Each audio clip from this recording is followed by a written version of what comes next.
As I walk around my neighbourhood, I see people who are elderly, disabled or chronically ill, like myself. We are in our later stages of life, and some of us would like to continue to age in our current homes.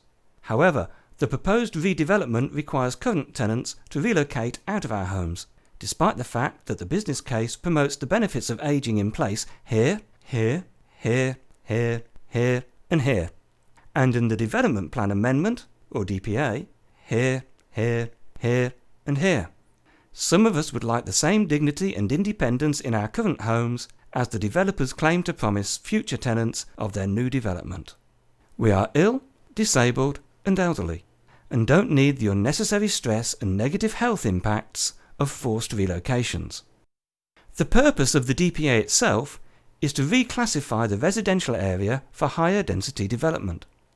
The development plans have passed through many organisations and departments, including the State Planning Department and the Office of Ex-Minister Stephen Knoll, Future Urban Planning Consultants, the City of Marion Council, Housing Renewal Australia, and the Department of the Attorney General, Vicky Chapman. I am therefore surprised by errors in the DPA, such as the claim that the residential site to be rezoned has an area of 19.25 hectares, whereas Google Earth measures the area as just 16.8 hectares. That is a difference of nearly 2.5 hectares. About this much. I don't understand why the map in the DPA and the stated area differ by so much. Not only is the area quoted in the DPA wrong, but the original business case document misstates the area as just 9.6 hectares. I really am surprised that the Attorney General's Department and the development consultants were both unable to get their measurements right on something so basic as the area of the site under consideration. This is not the only error in the DPA. There are many. For example, it claims on one page that Oaklands railway station is 500 metres away, and then on another page that it is 700 metres away. They can't both be true. I measure it as 1 kilometre. The DPA really does propose a much higher density of housing, with about 280 current homes being replaced by more than 700 new ones. The current zoning of the area permits medium-density housing, with most of the site allowing for houses of up to 3 stories on blocks as small as 170 metres. The DPA doesn't specify a new minimum requirement for the size of a housing block. However, it does specify a minimum of private open space. In other words, the size of a backyard. For a house, it is 24 square metres, or this big. That's smaller than the garage at the back of this house. Another way to visualise it is that 24 square metres is just enough space for 6 people to socially distance, or about the size of 2 Hills hoists. That's all, per house. The developers want to call the redevelopment Oaklands Green, but if backyards are this small, then Oaklands Park is going to lose a lot of garden trees. Perhaps calling it Oaklands Grey would be more appropriate. The business case document promises to provide residents with either a 400-metre walk to a high-frequency bus stop or an 800-metre walk to a railway station. Indeed, it states that such a bus service through the site is critical.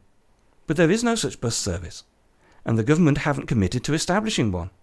Further, I have used Google Earth to measure a walk from the closest platform of Oakland Station, and by the shortest route it takes more than 700 metres just to reach the edge of the redevelopment site, meaning that just 9 houses out of 280 in the area would have access to the railway within the 800 metres claimed in the business plan. That's about 3% of the homes. So few that it hardly seems worth mentioning to me.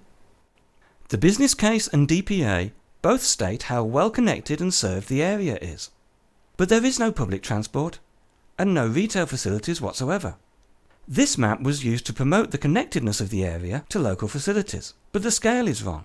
It's about 10% too long, which gives the misleading impression of facilities being closer to the redevelopment site than is actually the case. I have to wonder why the developers presented this map with an altered scale.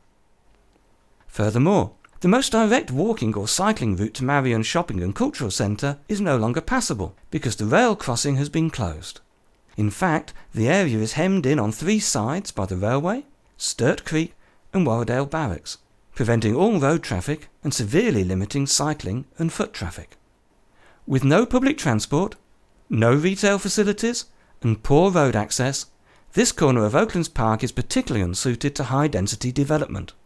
And further, population projections used in the DPA were from last year, whereas the current COVID-19 pandemic has halted migration from overseas, and population projections for the next couple of decades have been revised down. Considering the many errors in the business case and the DPA, the reduction in population pressure can be seen as a blessing, allowing the government breathing space in which to start again and produce a better redevelopment plan. The current DPA and business case contain so many basic errors that they are unsafe and must be rejected.